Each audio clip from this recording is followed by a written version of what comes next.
Júlia's regression. 11-year-old Brazilian genius creates a new calculation for square roots. We'll see about that. You know Cunningham's law. The best way to get the right answer on the internet isn't to ask a question, it's to post the wrong answer. And we can exploit this law to make math historians out of cynical internet denizens. For example, when I saw this 3-year-old headline, I stopped what I was doing immediately. Villain arc to keep the cable cut and unset the table. If Texas Instruments.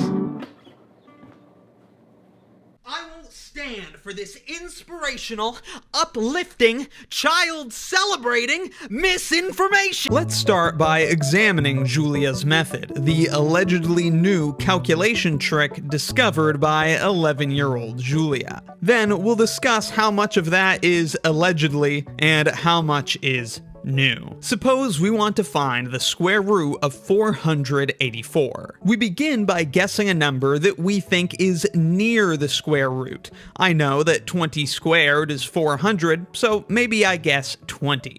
Of course, guessing the root 20 means we have the square 400. And that is too small. So using Júlia's method, we will increment up to correct our guess. If instead of being too small, it was too big, we'd still do the same thing, just incrementing down. To increment up, we take the root 20 and the next number, 21, and add these to the initial square of 400.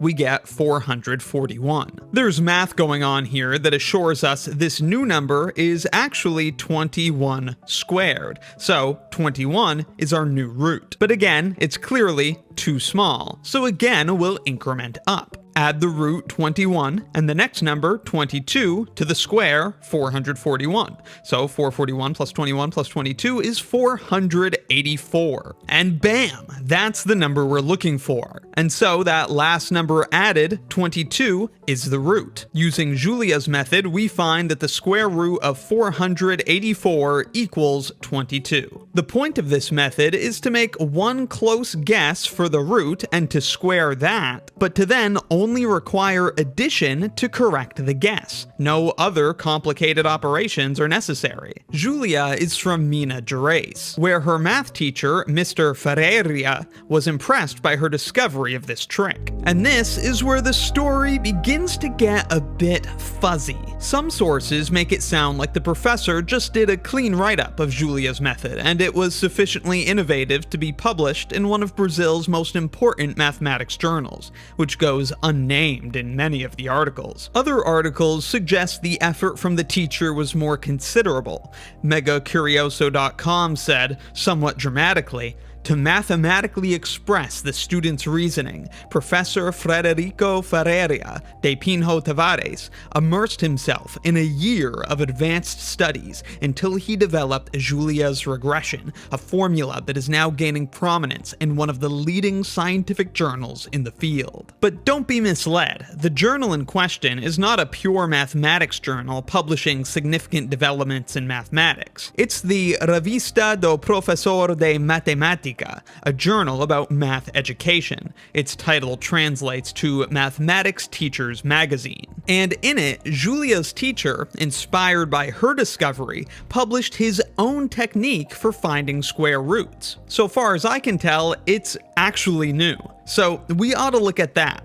but let's finish discussing the simple method described by Júlia and the news articles first. Júlia is, or was, really 11 years old when she discovered this method independently, but it certainly isn't new. The method works because the sum of the first n odd numbers is equal to n squared, a property known to mathematicians for thousands of years. So not new, as we'll see was claimed repeatedly by reporters. Since the sum of odd numbers produces squares, the differences between squares are odd numbers. To get from 2 squared to 3 squared, we add 5. To get from 3 squared to 4 squared, we add the next odd number, 7, and so on. But another way to view this plus 5 is as plus 2 and plus 3. Notice how they were added on to 2 squared. And we can view this plus 7 as plus 3 and plus 4. Again, notice that's being added on to 3 squared. And this is just as in Julia's method, where we went from one square to the next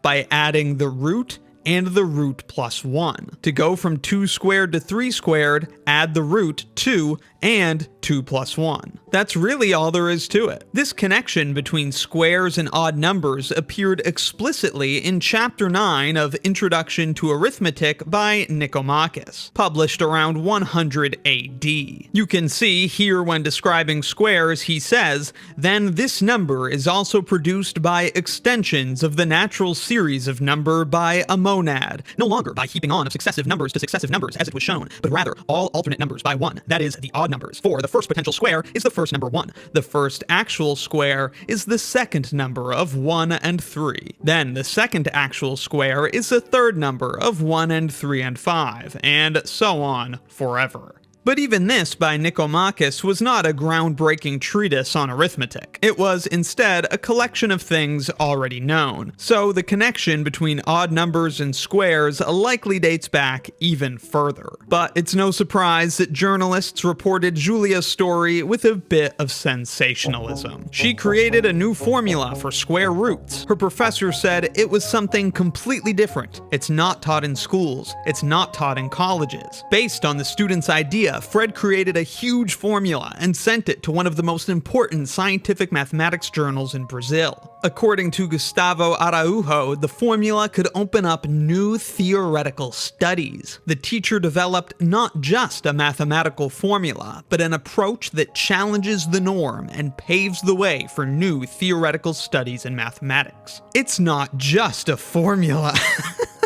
It's not just a formula. It's a new perspective on how to approach mathematics. The method dispenses with the traditional convoluted operations for calculating square roots, making the process so easy that it will certainly make life easier for future students. And I can't help but wonder what traditional convoluted operations for calculating square roots they're referring to here. Do they even know how the students are being taught to take square roots in class? I'd suppose that they're being taught to guess and check so that they will eventually memorize the first 10 to 20 perfect squares. And for anything bigger, they would eventually just use a calculator. With pocket calculators around, like the ultra-rare TI 1106, educators have mostly axed the extraction of roots from math curriculum. Students will learn how to simplify radicals, but learning a traditional convoluted root extraction algorithm is rare nowadays. But still, I'd like to be able to make a definitive claim about how the students were being taught square roots. So I tried to find a Year 6 Brazilian math textbook for 11-year-olds, but was unsuccessful. Indeed though, if we look at an American math textbook, like, I don't know, maybe my ultra-rare, holographic, Texas edition, Larson, Algebra 1.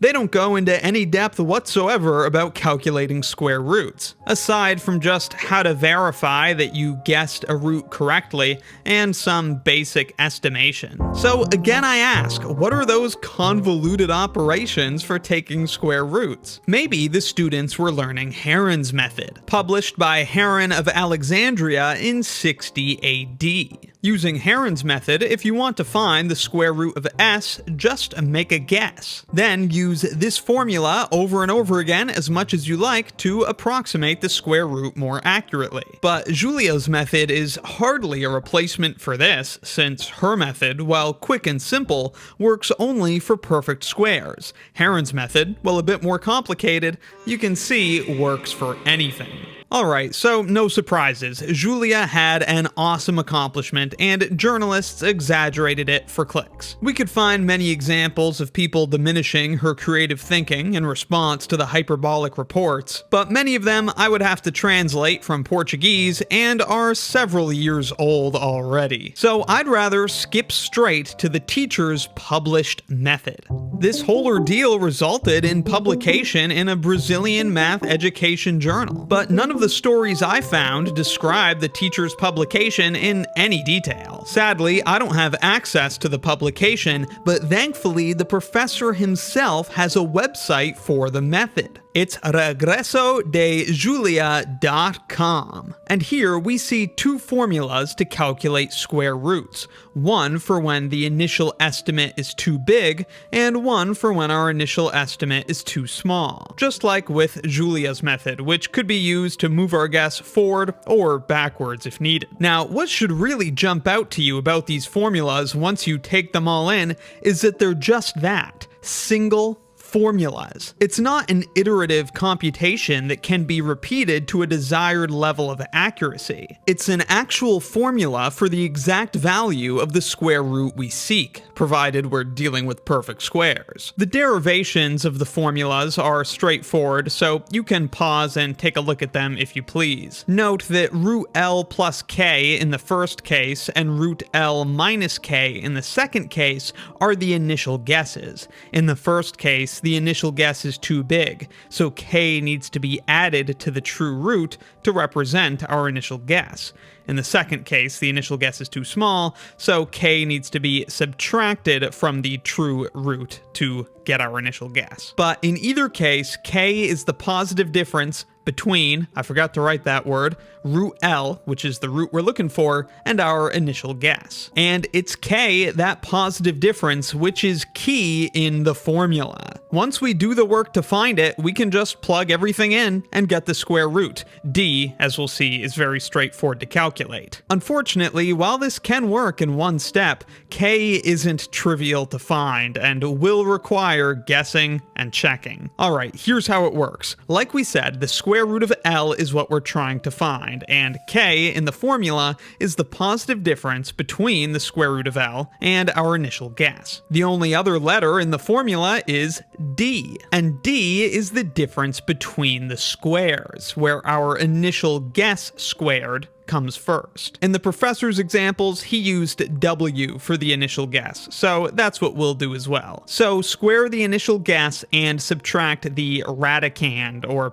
the square of the square root. That gives us D, the difference between the squares. And we can see this same equation for D in the professor's work. Square root L plus K, of course, is W, the initial guess. And if we expand this squared binomial in that equation, we can see that K is in fact a factor of that difference D. Again, D is straightforward to calculate since it's just the guess squared minus the radicand. So knowing that K is a factor of D helps narrow down what K could be. That's good to know, but in general, D may have many factors, so there's one more step we can take to improve our guesses, which we see the professor do in his worked examples. Like we said, he calls the initial guess W, and then, to approximate the constant K, he divides the absolute value of that difference D by 2 and by W. So he picks a factor of D that's closest to that approximation.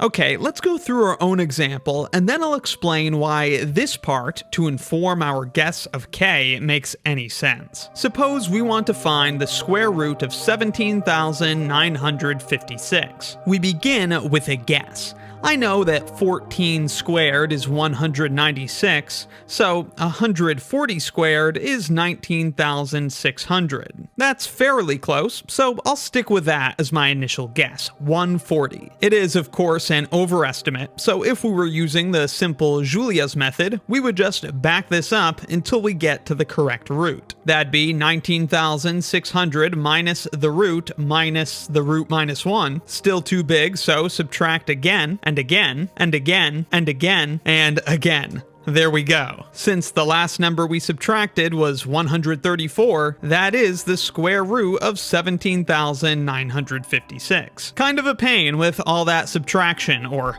minusing as the kids call it. But oh well, let's continue and try the published method with this handy formula. Since 140 is an overestimate, we'll have to use what the professor called Formula 1. The square root of 17,956 equals D minus K squared all over 2k. D, the difference, is straightforward to calculate. It's just the initial guess squared, 19,600, minus the radicand, 17,956. So since it's an overestimate, our D is positive 1,644. Now to find the square root, all that remains is to find k. Again, we know that k is a factor of D, however, this number has quite a few factors. So following the professor's example, we'll first approximate k to give us an idea of which factors we should check. To approximate k, divide the absolute value of D by 2w. In our case, this is about 5.87. So, which factors of 1,644 should we check first? Well, certainly 1,644 has 4 as a factor, but it also has 6 as a factor, since its digits add to a multiple of 3, and its final digit is even. 6 is closer to our approximation, so let's try k equals 6 first. When we plug it into the formula, if we get an integer, then that's the square root, and we know we chose the right k. And this comes out to 134. Since that's an integer, we know that k was indeed equal to 6, and that is the square root of 17,956. No iteration or approximation, just the square root. The question that remains is, why the heck does this work as an approximation to that mysterious k value? Well, note that D can be written as w squared minus the square of w minus k, where again w is our initial overestimate, and w minus k is our initial overestimate but then corrected. If it was an underestimate, the following reasoning would work the same with w plus k. Just expand this and we find D equals 2wk minus k squared. So we've got two terms here. This is k times w. This is k times k. And assuming that w is a decent first guess, it should be a good deal greater than the error k. And if that's the case, then k times k should be small relative to w times k.